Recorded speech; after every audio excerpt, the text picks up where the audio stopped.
Hello, hello. Good morning. How's everybody doing? I know, I'm hungover too.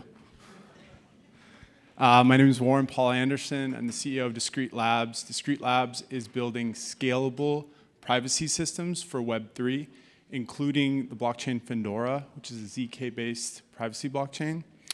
And I'm going to get my clicker. I think it's somewhere here. This is it.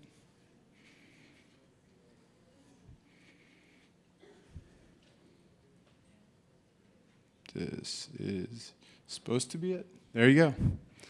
All right. Who here has got a secret? Yeah. Some people are shaking their heads like the older people in the audience are like, I got secrets. Everybody's got secrets. And if you work in crypto, in the NFT space, your job is actually the ability to share secrets. And sharing secrets is the base of cryptography. And that's why we're here.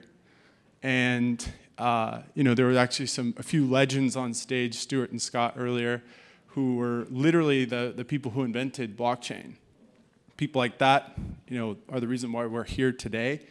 And it's all about, secrets and how you share them. Now, some people are better at keeping secrets than others. Particularly in the NFT space. Now, if you had a secret and you told one person, is it still a secret? Yes? No? No? Is it? If you told 2 people, is it still a secret? If you told 10 people, what if you told everyone on stage, like I just told you earlier, that I'm feeling a little good today with the hangover. It's definitely not a secret now, right? That's more of an open secret, right? There's a selective audience, and I selectively disclose to this audience, and if we're streaming, my little secret.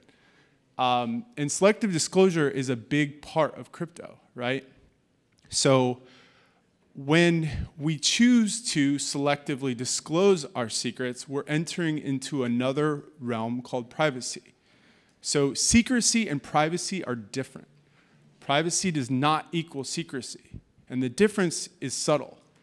So privacy, or I should say secrecy rather, is the desire to have a piece of information that no one knows about, not a soul. When you hear the word anonymity or anonymous, that's a secret. Privacy is the desire to not have everyone know about your secret, right? And if you understand the difference is like a global state of like viewable on a blockchain or completely anonymous, there's an actual big gap in between. And that's what I've primarily been working on the past couple of years. So it's important, when you hear secrecy, don't immediately think privacy and vice versa, right? They're subtly different because I can still maintain privacy without actually having, the secrecy and vice versa. Just like, some people, like I said, if you're sharing your secret with 1 person, 2 people, that selective disclosure is up to you. And you should still be able to maintain the ability to maintain that privacy without disclosing the secrets.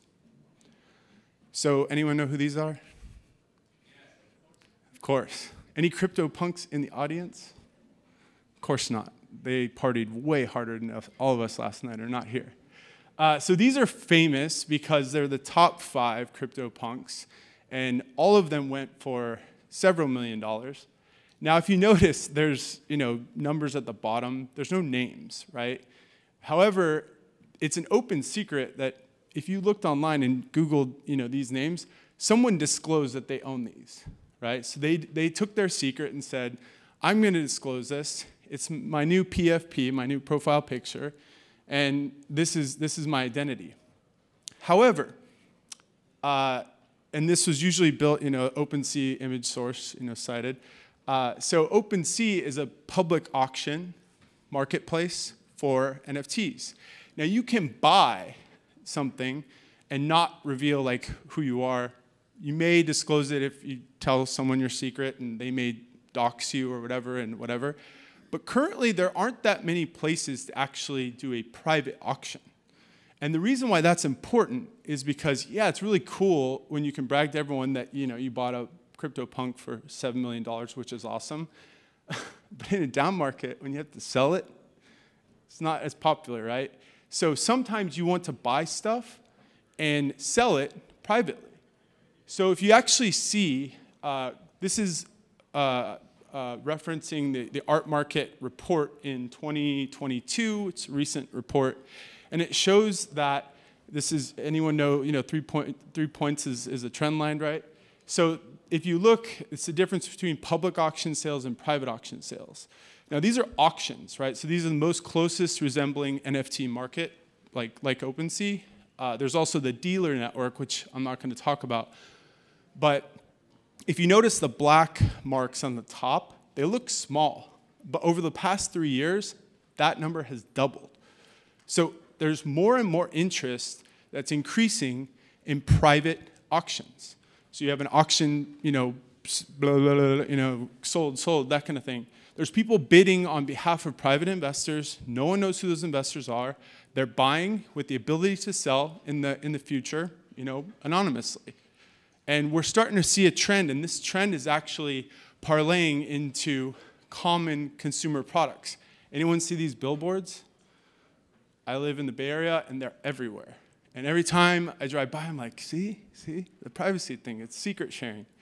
So Apple's identified that privacy is a super important topic, and it's getting more and more important every year. Now, the reason why I share this with you is because Apple's one of the most popular consumer brands in the world, and they're going hard on privacy, right? They're spending millions of dollars advertising that privacy is important. I'm an Android user. I've been an Android user all my life. I'm literally going to go to the Apple store soon and buying an iPhone because of this. Because I'm a privacy wonk, and I finally realized that I don't want to share my data with everyone. So that's where we're at. Also, kind of bring it back to NFTs. If the NFT market is going to expand into some of the more boring stuff, right? Classic licensing of IP, software, legal documents, trademarks, all that stuff, there needs to be privacy. Why? Because competitive intelligence demands it, right? So in order for the NFT market to actually get boring, it's got to happen. Some of you may be saying, no way, Jose, this is not possible. How are you going to make a private market for NFTs? How's this going to happen? And the simple answer is through a technology called zero-knowledge proofs. Now, I have a theory, and I've kind of tested this theory with a lot of people.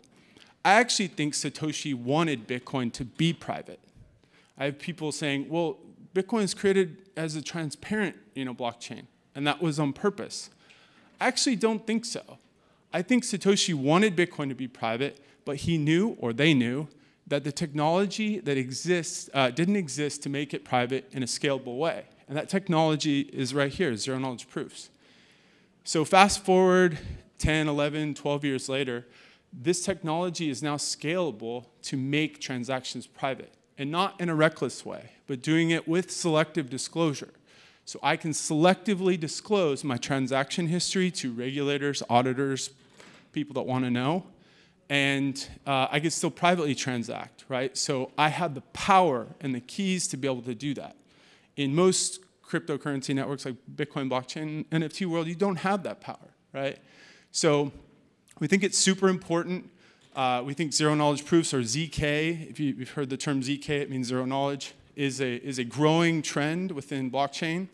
We think that privacy can definitely help increase the NFT market. We think it's a trend line for anyone actually participating in building in this space. Check out more of this. Again, I'm CEO of Discrete Labs working on Vendora. We support private NFTs, marketplaces, and a lot of cool stuff. Thank you very much for showing up so early, and appreciate it. 30 seconds to go.